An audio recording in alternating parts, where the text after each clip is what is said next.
Assalamualaikum warahmatullahi wabarakatuh. Shalom, Om Swastiastu, Namo Buddhaya, dan salam kebajikan untuk kita semua. Yang terhormat, Bapak Atabik Muhammad Amrilla, SPI MSI, selaku dosen mata kuliah Ekotoksikologi B01.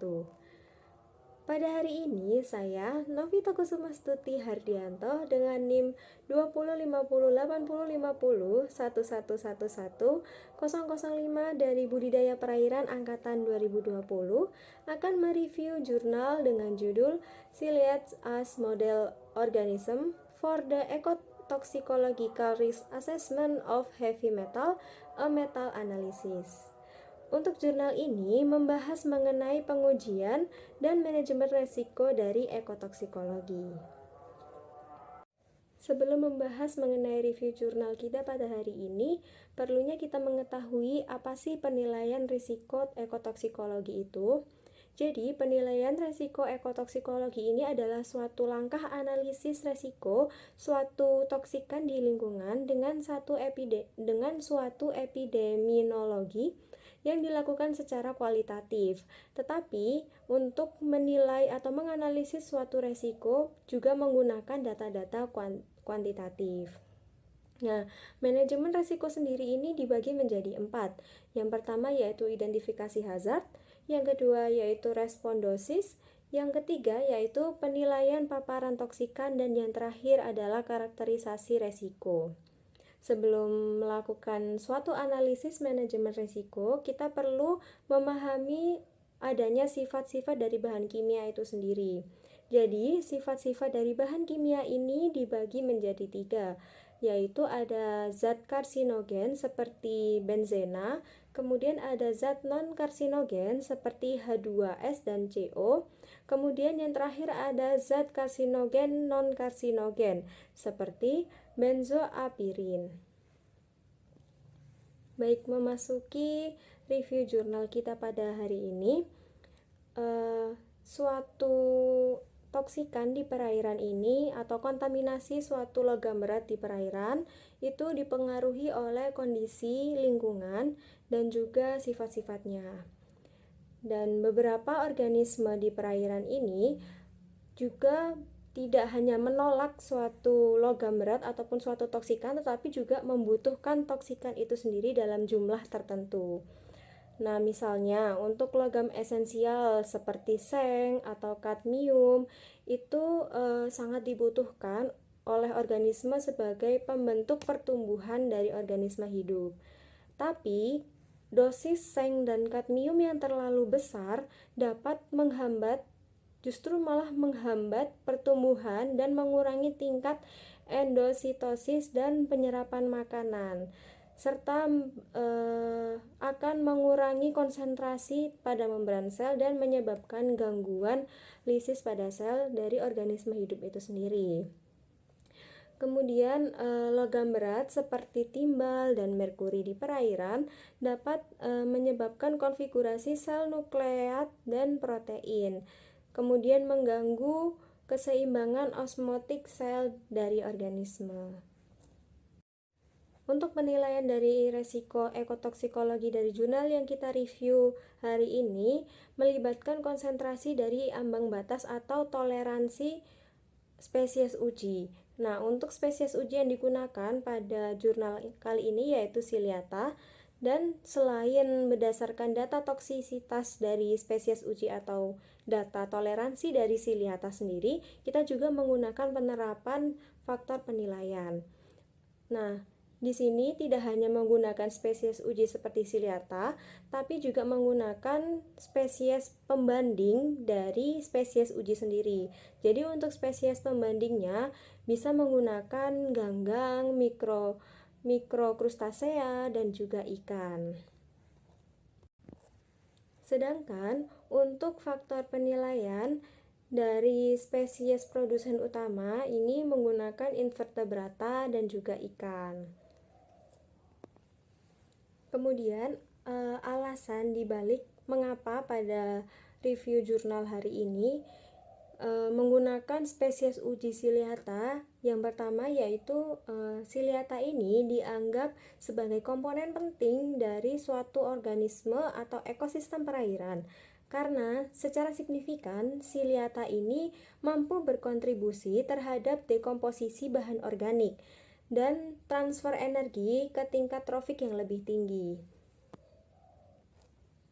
Dari beberapa referensi yang digunakan pada jurnal kali ini menunjukkan adanya tes toksisitas laboratorium terhadap Ciliata pada logam berat. Nah, hasil yang diperoleh yaitu Ciliata dapat sangat dipengaruhi oleh polusi dari suatu logam berat, sehingga dapat disimpulkan bahwa Ciliata ini memiliki sensitivitas yang tinggi terhadap kontaminan logam berat. Selanjutnya yaitu bahan dan metode. Untuk langkah-langkah yang dilakukan oleh peneliti pada jurnal kali ini, yang pertama yaitu melakukan pendataan dan toksisitas. Kemudian langkah yang kedua yaitu sensitivitas Ciliata pada logam berat, dan yang terakhir yaitu perbandingan sensitivitas spesies uji dan seluruh taksa Ciliata. Oke, untuk langkah yang pertama yaitu pendataan dan toksisitas. Pada jurnal kali ini, peneliti mencari data nilai toksisitas logam berat di perairan pada Ciliata berasal dari database US EPA Ecotalk, kemudian didukung dan ditambahi dari database Scopus, kemudian dari Web of Science, dan dari PubMed, serta dari Google Scholar. Kemudian untuk uji logam berat yang dilakukan di sini yaitu uji logam berat pada logam berat seng, timbal, merkuri, tembaga, kromium, dan kadmium. Nah, hal ini mengapa peneliti memilih logam-logam berat seperti seng, timbal, merkuri, tembaga, kromium, dan kadmium? Hal ini disebabkan karena logam-logam berat tersebut memiliki perbandingan sensitivitas yang kuat terhadap spesies uji maupun spesies pembanding. Kemudian seperti yang kita ketahui, logam berat tidak hanya terdiri dari seng, timbal, merkuri, tembaga, kromium, dan kadmium saja, tetapi juga ada logam berat seperti nikel dan kobalt. Namun logam berat seperti nikel dan kobalt ini tidak dimasukkan ke dalam analisis dari penulis jurnal. Hal ini dikarenakan nikel dan kobalt ini memiliki sedikitnya sumber penelitian. Kemudian kandungan nikel dan kobalt ini termasuk dalam logam yang kurang sensitif ataupun beberapa hewan uji seperti Ciliata dan hewan pembanding, spesies pembanding ini memiliki sensitivitas yang kurang terhadap nikel dan kobalt. Kemudian pada penelitian dari jurnal yang direview hari ini, peneliti berfokus pada LC50 ataupun EC50, yang mana yaitu pertumbuhan dari spesies uji ataupun spesies pembanding. Nah, nilai taksa dari Ciliata air tawar ini akan diperoleh dalam kondisi laboratorium yang sangat rendah setelah periode paparan 24 jam. Nah, nilai toksisitas ini dikonversi ke dalam suatu standar mg per liter untuk dianalisis. Kemudian selain Ciliata juga terdapat spesies pembanding seperti Rapidoselis subcapitata, kemudian ada Daphnia magna, dan ada yang terakhir Onchorisus micis.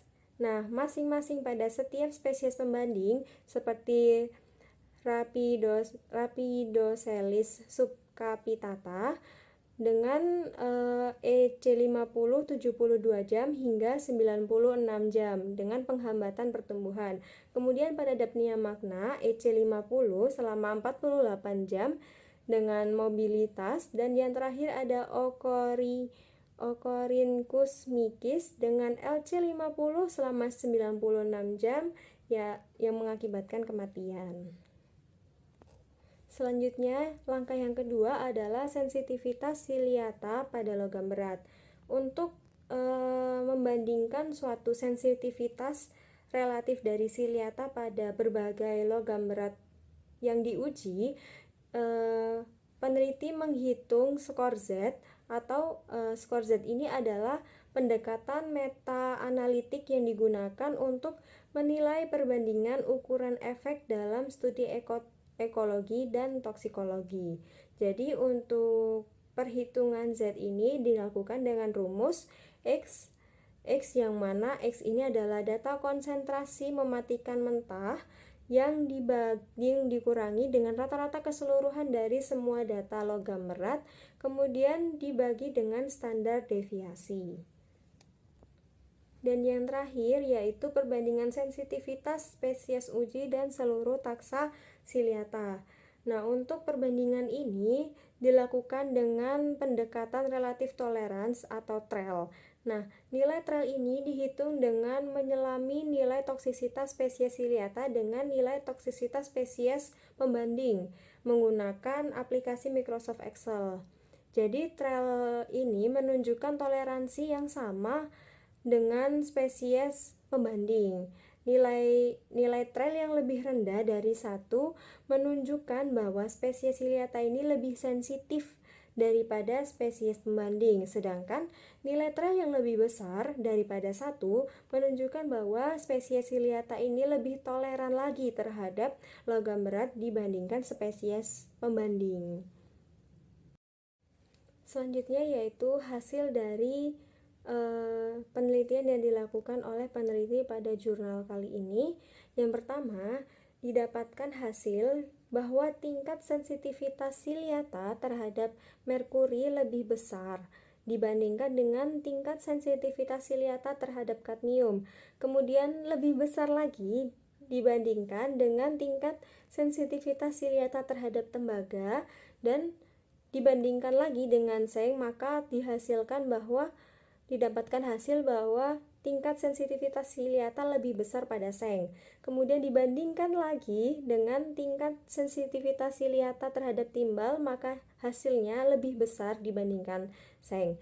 Kemudian yang terakhir yaitu tingkat sensitivitas siliata ini lebih besar pada kromium.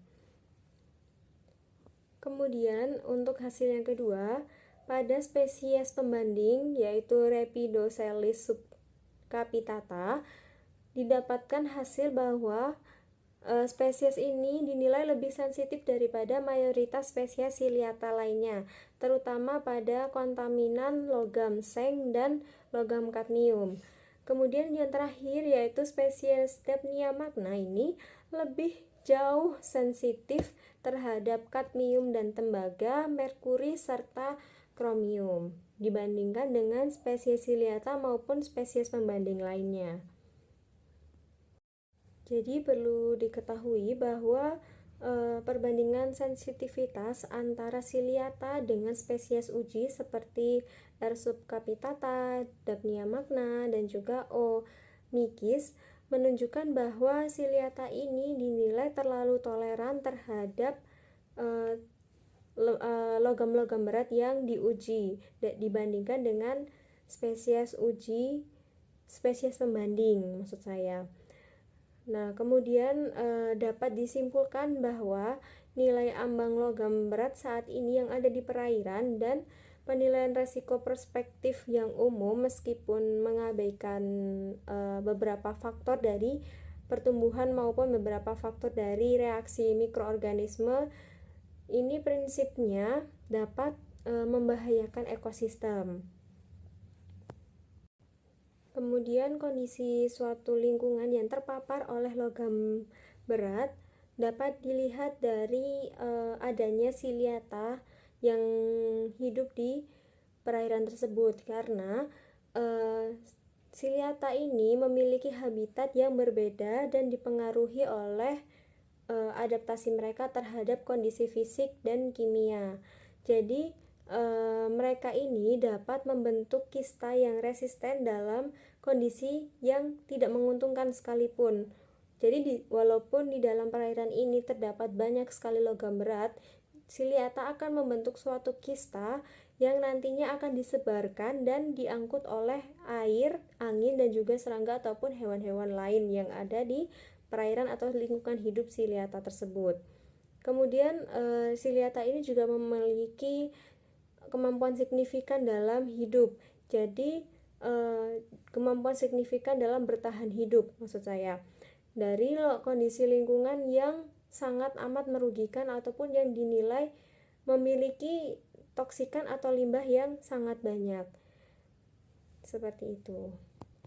Kemudian kondisi lingkungan perairan yang terkena limbah ataupun yang terkena toksikan berat dapat dilihat ataupun dapat dianalisis resiko manajemen resikonya melalui suhu, jumlah bahan organik yang terlarut, kemudian pH, kemudian konduktivitas, dan juga konsentrasi oksigen di perairan.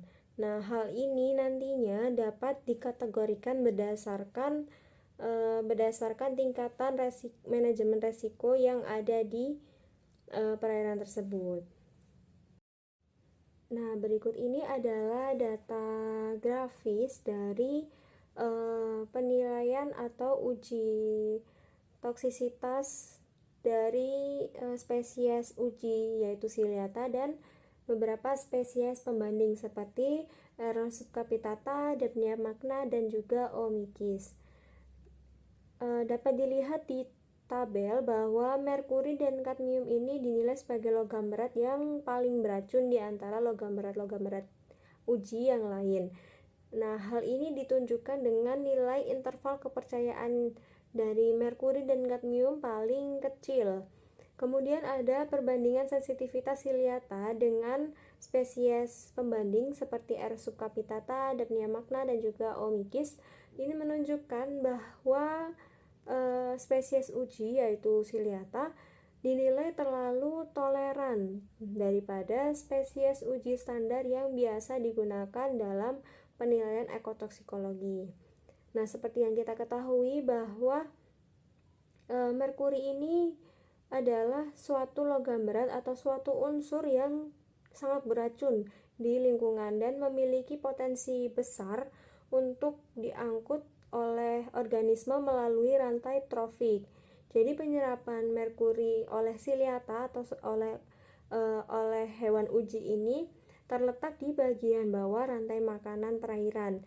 Nah, ini dapat menjadi suatu pintu gerbang atau suatu akumulasi merkuri pada tingkat trofik atas. Jadi karenanya perlu mendapat perhatian lebih lanjut mengenai logam merkuri yang terserap oleh organisme-organisme di perairan. Kemudian dari kadmium itu sendiri.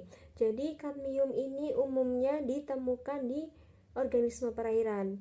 Nah, efek dari logam berat kadmium atau logam berat lain yang tidak sengaja terdapat pada organisme air tawar pada bentuk ion ataupun dalam bentuk kompleks organik berupa organik maupun anorganik ataupun bentuk kompleks yang larut maupun yang tidak terlarut atau dengan ion hidroksida atau sulfida.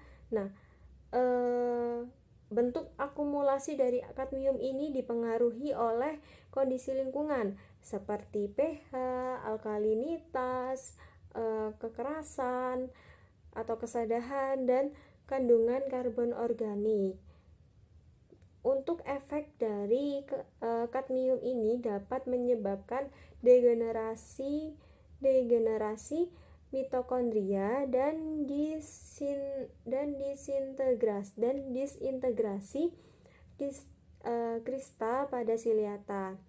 Jadi efek keduanya ini dari degenerasi mitokondria dan disintegrasi krista ini menyebabkan modifikasi serius pada sel vegetatif dari Siliata itu sendiri. Nah, selanjutnya ini adalah data yang terakumulasi dan diolah sehingga menjadi suatu bentuk kurva teoretis dosis respon. Nah, berdasarkan bentuk kurvanya, kurva ini tergolong kurva teoretis dosis respon non-karsinogenik. Baik, kini kita sudah mencapai pembahasan akhir, yaitu kesimpulan dari review jurnal pada hari ini. Jadi, kesimpulan yang dapat kita ambil dari review jurnal mengenai Siliata ataupun mengenai pengujian dan manajemen resiko ekotoksikologi, yaitu Siliata ini lebih sensitif terhadap merkuri, kadmium, dan tembaga dibandingkan dengan kromium, seng, dan juga timbal. Dan beberapa kelas Siliata menunjukkan kepekaan yang lebih tinggi terhadap beberapa logam seperti piloparingea dan nasoporea. Tetapi taksa Siliata yang paling sering diuji di sini adalah P. caudatum dan T. thermophylla, tapi belum tentu juga termasuk dalam taksa yang paling sensitif. Dan dapat disimpulkan juga terkait perbandingan sensitivitas antara Siliata dengan spesies pembanding yang digunakan, yaitu menunjukkan bahwa Siliata ini umumnya kurang sensitif terhadap beberapa logam berat. Jadi tidak semua logam berat uji di sini memiliki sensitivitas yang tinggi pada Siliata. Kemudian di akhir penelitian juga menunjukkan bahwa beberapa kelas Siliata ini juga memiliki kepekaan tersendiri pada beberapa logam berat.